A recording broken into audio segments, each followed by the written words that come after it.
এটা দেখুন, কৃষক জেলেরা ভেসাল পেতেছে মাছ ধরার জন্য। পাশেই বিয়ে বাড়ির গেট সাজিয়েছে।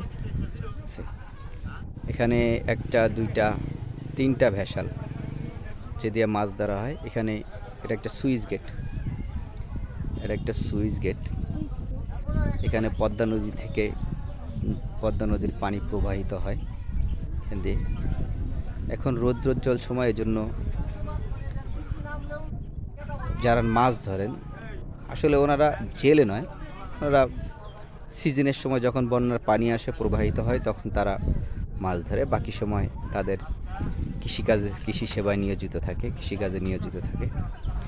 এবং এখানে চমৎকার একটা পরিবেশ সৃষ্টি হয়েছে। বীজটা কয়েকদিন আগেই করা হয়েছে।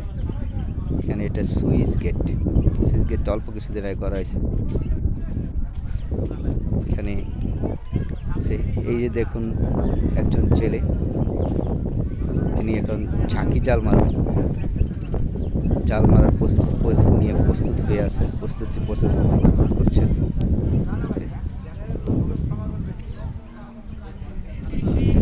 পাশেই বিয়ে বাড়ির আয়োজন চলছে।